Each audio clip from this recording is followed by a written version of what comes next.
네, 지난달 서울 양천에 있는 초등학교 교실에서 6학년 학생이 담임 교사를 폭행했습니다. 이 교사는 전치 3주 진단을 받았습니다. 네, 교사들이 지금 3천 명 정도가 엄벌을 원한다는 탄원서를 내고 있습니다. 네, 피해 교사가 소속된 서울교사노조 장대진 수석 부위원장 모시고 얘기 나눠보겠습니다. 어서 오십시오. 네, 안녕하세요. 참 안타까운 소식입니다. 네. 이게 선생님이 학생에게 폭행을 당해서 전치 3주가 나왔다는 네. 거죠. 이게 당시 상황이 어땠는지 좀 설명을 해주시면 좋겠습니다. 네, 당시에 해당 학생이 5교시에 상담 수업을 받으러 가는 상황이었습니다. 네. 그런데 점심시간에 해당 학생이 선생님이 있는 책상 앞으로 와서 상담 수업을 받기 싫다라고 얘기를 했고요. 선생님께서 이건 안 된다라고 말씀을 했는데도 불구하고 아이가 욕설을 하고요. 그리고 선생님 책상에 있는 기물을 선생님한테 던지기도 했습니다. 예. 심지어는 얼굴과 상체를 때리기도 했고요. 발길질, 그래서 들어서 또 맺히기까지 했던 상황입니다. 예, 지금 뭐 저희가 사진으로 보여드리고 있는데 지금 선생님께서는 그러면 안정을 취하고 계시는 상황입니까? 네, 맞습니다. 그런데 지금 보신 바와 같이 신체적으로 많이 상처를 입으셨는데 이것보다는 정신적인 트라우마, 이것 때문에 엄청난 고통의 나날을 보내고 계십니다. 아, 혹시 선생님께서는 교단에서 신 지 얼마나 되셨던 거죠? 저분께서는? 해당 선생님께서는 한 10여 년 내외이십니다. 10여 년을 하셨는데도 충격이 클 네네. 정도라고 하니까요. 뭐 당시 상황은 어떤지 가늠이 가능할 것 같고 이 학생이 이전에도 비슷한 일을 했던 적이 있다고 하던데 어떤 일이었습니까? 네, 맞습니다. 3월 달에 학기 초가 되겠네요. 그때 선생님께서 생활 지도를 하고 있는 와중에 또 2차례 폭력을 행사한 적이 있습니다. 그러니까 이게 학교 내에서 그런 일이 있으면은 그러니까 교사들을 보호할 수 있는 시스템이 있지 않습니까? 맞습니다. 그럴 경우에는 매뉴얼이 있는데요. 교육활동보호위원회에 교육활동 침해 사실을 알리고 자기를 보호하고 대상 학생을 징계하도록 요구를 하는 장치가 있긴 합니다. 그게 교권보호위원회라는 겁니까? 네, 맞습니다. 그러면 3월에는 그게 안 열렸던 겁니까? 왜냐하면 해당 학교 측에서는 교관 선생님이 선생님한테 교보위 신청하셔도 됩니다. 병가를 쓰셔도 됩니다라고 말씀을 하셨는데요. 해당 선생님께서는 학기 초잖아요. 네. 그리고 이 학생뿐만이 아니라 다른 학생도 지금 학급을 운영하고 계신데 그 학생들이 눈에 밟혀서 그리고 또 학교 차원에서는 5월 달에 해당 학생을 특수학급으로 입급을 시키고 네. 여러 많은 지원을 해주겠다라고 말씀을 하셔서 학생들을 바라보고 교보위 신청을 하지 않으셨습니다. 아, 근데 이번에는 일단 교권보호위원회에 넘어간 겁니까? 맞습니다. 그래서 어제 교보위가 열렸습니다. 예, 그러면 이 교보위가 열리면 어떤 절차, 어떤 결과를 낳을 수 있습니까? 일단 교보위 같은 경우에는요 2가지 사안을 봅니다. 일단 첫 번째는 이것이 교육활동 침해 사안인지 아닌지를 판별을 하고요. 그래서 교육활동 침해 사안이다라고 판정이 되면 예. 첫 번째는 징계, 학생을 어떻게 징계할 것인가. 그리고 두 번째는 이 피해 교사를 어떻게 보호할 것인가. 이 2가지 측면에서 결과를 내게 됩니다. 예, 어떻게 전망을 좀 해볼 수 있습니까? 이거는 전망을 해보기가 어려운데요. 저는 분명히 이것은 과한 행동입니다. 그렇기 때문에 학생에게는 중징계가 내려지게 되고 그리고 교사에 대한 절대적인 보호 조치가 이루어져야 된다라고 생각을 하나 이 절대적인 권한은 누구한테 있느냐? 교보위 위원들에게 있습니다. 네. 그래서 교보위 위원들이 어떻게 판정을 내릴지는 저도 예단하기는 힘듭니다. 예, 이게 앞서 제가 말씀드렸습니다만 교사 3천 명 정도가 지금 탄원서를 냈다고 3,000명. 하는데 네네. 아마도 학생에 대한 처벌의 필요성도 있겠지만 아무래도 이런 시스템을 좀 바로 잡아야 된다라는 희망이 있는 것 같거든요. 어떤 부분을 좀 보완해야겠습니까? 보완할 부분은 일단 선생님들이 일선 행정에서 교보위를 신청을 꺼려하시는 부분이 있습니다.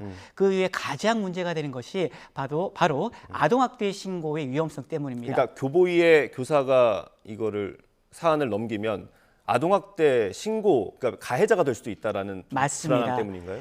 예, 현재 아동학대 처벌법에 따르면 아동학대 신고에는 무고죄가 없습니다. 그래서 무고죄 여부를 떠나 그냥 무조건 아동학대 신고를 할 수가 있습니다. 그리고 아동학대 처벌법 상에 따르면 아동학대 신고를 당하면 구청 직원과 경찰의 조사를 받아야 되고요. 네. 정권 송치라고 해서 무조건 검찰까지 올라가게 됩니다. 그러면 그 무수히 긴 기간 동안 경찰의 조사, 그리고 심지어는 사의 조사까지 받을 수가 있는 것이죠. 그 기나긴 시간 동안의 스트레스나 이런 부담감들이 있기 때문에 오히려 교보위 신청을 꺼려하는 그런 요인으로 작용하고 있습니다. 네, 그러니까 사실은 피해자로서 도움을 요청한 건데 가해자가 될 수 있다라는 맞습니다. 불안감이 있는 거죠. 이거 어떻게 좀 개선을 해야겠습니까? 그래서 우리 노조에서는 정당한 생활 지도와 관련해서는 아동학대 처벌법상에 면책 조항을 주자는 개정안을 요구를 하고 있는데요. 네. 이것이 지금 이루어지기 전이라고 하더라도 일단 교보의 매뉴얼 상으로 교보의 신청이 들어가고 이것이 교육활동 침해 사안으로 밝혀질 경우에는 아동학대 신고를 잠시나마 멈추게 하는 그러한 제도적인 보완 장치가 있는 것이 필요하다라고 생각을 합니다. 예, 그거 말고 교권보호위원회 좀 더 추가로 개선할 부분이 있습니까? 교권보호위원회에서는 일단 피해 교원의 보호를 우선을 합니다. 예. 매뉴얼상으로는 그래서 격리를 하게 되어 있습니다. 예. 근데 생각을 해보십시오. 피해 교원이 담임입니다. 격리 조치를 할 때 가해 학생이 나가야 될까요? 피해 교원이 나가야 될까요? 그렇게 되면 학생을 내보내는 게 근데 학생을 보내게 되면 그 학생의 학습권이 침해가 되죠. 그러다 보니까 어쩔 수 없이 교원이 네. 수동적으로 회피할 수밖에 없습니다. 그렇게 되면은 예를 들면 그래서 공무상 병과나 병과 일반 병과 등을 써서 예. 선생님이 그 학교 그 교실을 떠날 수밖에 없는 상황이 될 수도 있습니다. 예. 그렇게 되면 교사의 정당한 교육권도 침해가 되고요. 그 학급에 해당 학생 이외의 학생들 학습권도 엄청나게 제약이 되는 것이죠. 예. 그래서 저희들은 이걸 시스템적으로 풀자. 예. 즉 가해 학생이나 격리되는 학생의 수업권을 보호해 주는 것도 필요합니다. 그것을 학교 측에 맡기는 것이 아니라 교육청 차원이나 아니면 네. 별도의 기관에서 이걸 처리할 수 있도록 한다면 실질적인 교원의 격리 조치와 실질적인 교원의 보호 조치가 네. 이루어지지 않을까라고 생각을 합니다. 그러니까 종합을 해보면 현장에서 그렇게 부당한 그리고 위험한 일을 당했을 때 교권보호위원회로 가는 것도 힘들고 가더라도 그 다음 절차도 굉장히 맞습니다. 어렵다라는 걸로 드립니다. 시간이 많지 않아서 저희가 다른 사안 또 하나 좀 네네. 짚어보겠습니다. 교사들의 목소리가 좀 많이 나오고 있는데 서초구에 있는 한 학교에서 거의 초임 교사라고 알려졌더라고요. 맞습니다. 작년에 발령받은 뭐 숨진 채 초임교사입니다. 발견이 됐는데 지금까지 노조에서 파악된 게 있습니까? 일단 이거는 제가 말씀드리기가 조심스럽습니다. 정식 경찰이나 교육청에서 진상 결과가 나온 바는 없습니다. 예. 근데 일단 저희들은 진상 규명이 빨리 이루어져야 되는 부분이고요. 네. 일단 저희들이 확인한 바로는 해당 교사가 작년과 올해 1학년 담임을 같이 연속으로 했었습니다. 예. 그럼에도 불구하고 올해에는 작년보다 10배는 더 힘들어요. 학급 운영이. 네. 라고 토로했다고 합니다. 주변에 네네. 그만 학급에 좀 어떤 문제가 있었다는 것이죠. 네. 그리고 저희들이 확인한 바로는 그 학급에 4명 정도의 학생이 생활지도로 선생님을 어렵게 했었고요. 예. 그 4명 중에 1명과 또 다른 학급의 한 학생과의 학교 폭력 문제가 발생했고 네. 이때 피해 학생의 학부모가 해당 선생님에게 과도한 민원을 제기했다라는 것까지는 확인이 되었습니다. 예, 요건 일단 노조에서 확인하신 거고요. 저희가 학교 측 입장을 간단히 설명드리겠습니다. 고인이 담임 학년을 1학년 연속으로 한 건 희망대로 배정된 거다. 그리고 고인의 담당 업무가 학교 폭력이 아니고 나이스 관련 업무였다. 또 3월 1일 이후에 담당 학급의 담임을 교체한 사실이 없다. 그리고 학교 폭력 신고 사안이 없었고 학교 폭력과 관련해서 해당 교사가 교육청을 방문한 일도 없다. 해당 학급에서 발생했다고 알려진 학생 간의 사안은 학교 지원하에 발생 다음 날 마무리됐다라는 해명까지 지금 학교에서 내놓고 있고요. 교사들이 오후에 모이기로 했다고 들었습니다. 어떤 부분을 요구하시는 걸까요? 일단은 제일 첫 번째는 진상 규명입니다.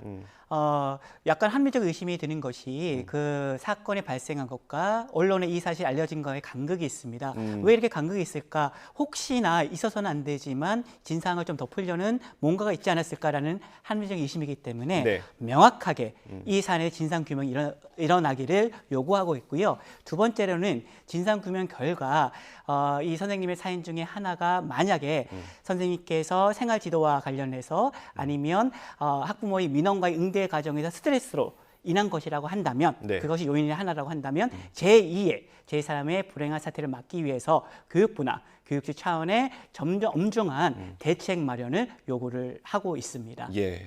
이 사안과 관련해서 지금 SNS상에는 좀 확인되지 않은 사실들도 많이 맞습니다. 나오고 있거든요. 그거는 이제 시청자 여러분들께서 언론에 나오는 것들 이렇게 확인된 사실들만 좀 가려서 판단하시는 게 좋을 것 같습니다. 교사분들은 사실 누군가의 엄마 혹은 아빠이기도 하지 않습니까? 그래서 좀 맞습니다. 보호가 필요한 부분도 있는 것 같습니다. 오늘 말씀 여기까지 듣겠습니다. 감사합니다. 네, 맞습니다.